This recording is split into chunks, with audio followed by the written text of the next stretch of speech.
আলেম বহাস করে দেখিয়া কোরআনে, ফকির বহাস করে বদিয়া পরাণে। সুরেশ্বরী বাবার ভাষা, ফকির মৃত্যু মইরা তারপরে বহাস করে, আর আলেম দলিল দিয়া বহাস করে। বললাম তো কোরআনের একটা আয়াত খেয়াল রাখো খালি, আর কিছু লাগতো না। সূরা বাকারার 155 নম্বর আয়াতটা দিয়া যেই বিতর্ক করবে বলে এই পরীক্ষাটা তুমি দিছো কিনা, তোমার বুকে হাত দিয়ে তুমি বলো চেয়ারম্যান সাহেব এই পরীক্ষাটা দিছো কিনা। তুমি যদি দিয়া থাকো তুমি পার পাইয়া গেছো, তোমার চরণে ভক্তি, তোমার সাথে আমার কোনো বিতর্ক নাই, কোনো কথাই নাই। যদি না দিয়া থাকো তাহলে এটা দেওয়ার চেষ্টা করো, পেঁচাল পাড়তে আইসো না। কি পেঁচাল পাড়বা? আলেম বহাস করে দেখিয়া কোরআনে, ফকির বহাস করে বদিয়া পরাণে। সে মরে গিয়ে তারপরে বহাস করে। সবই আছে, কোরআন, বাইবেল, বেদ, পুরাণ যত কিছু আছে সব জায়গায় কি খারাপ কথা বলছে? ভুল ভ্রান্তি থাকবে, সেই কথাটাও বারবার বলেছি।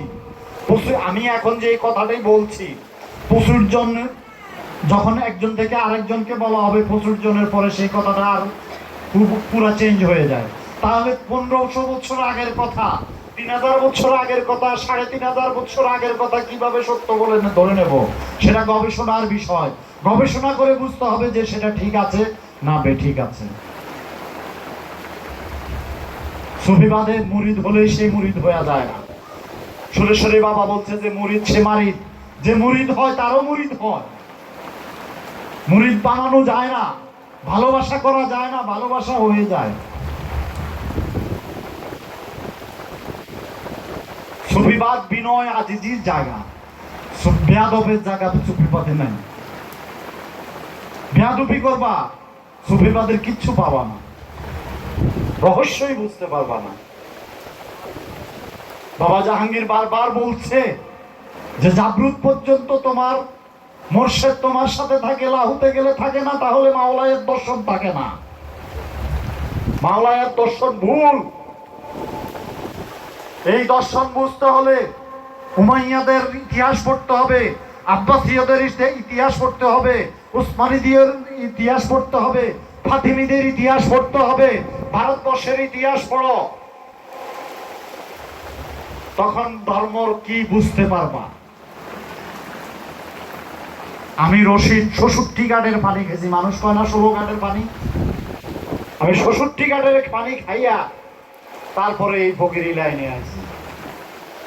বাবা জাহাঙ্গীরই একমাত্র আমার বাইনে রাখতে পারছে, আর কেউ পারে নাই।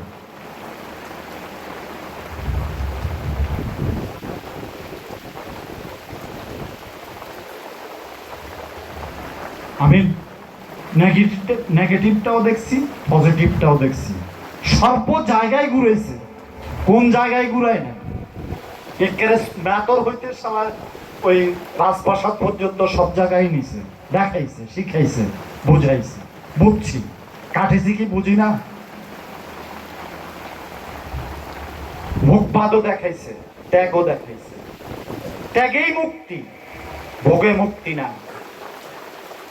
হ্যাঁ, উপভোগ দিতে পারবো, উপভোগ বৈধ, সেটাও একটা সীমা রেখায় নেয় পাগল, অতিরিক্ত নেয়। আর অনুষ্ঠানে আসছি, এখানে একটা পোশাক পরবো, সেটা আলাদা বিষয়। এটা প্রচার হবে, মানুষ দেখবে, একটা সৌন্দর্য, আর তো কিছু না। আমি কি মারপেটের থেকে কাপড় চোপড় নিয়ে আসি? কিচ্ছু নিয়ে আসিনি। সৃষ্টিশীল হও, 10-এর বাহিরে 11 হও। কোটি কোটি মানুষ 10-এর ভিতরে। একটা সৃষ্টিশীল জ্ঞান, আমার বাবার বক্তব্যই পাবেন, কদিন আগে ইউটিউবে ছাড়ছে। জ্ঞান দু প্রকার, একটা সৃষ্টিশীল আর একটা অনুকরণশীল। লক্ষ লক্ষ কোটি কোটি লোক অনুসরণশীল, কিন্তু সৃষ্টিশীল লোক কোটি কোটিতে 1-1 হয়। নজরুল তো লাখে হয়নি, কোটিতেও হয়নি, কোটি কোটিতে হয়েছে। রবীন্দ্রনাথ কোটিতে কোটিতে হয়েছে।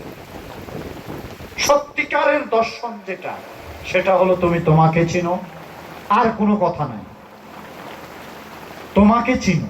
তোমাকে কিভাবে চিনবা? গুরু ধ্যানের ভিতরে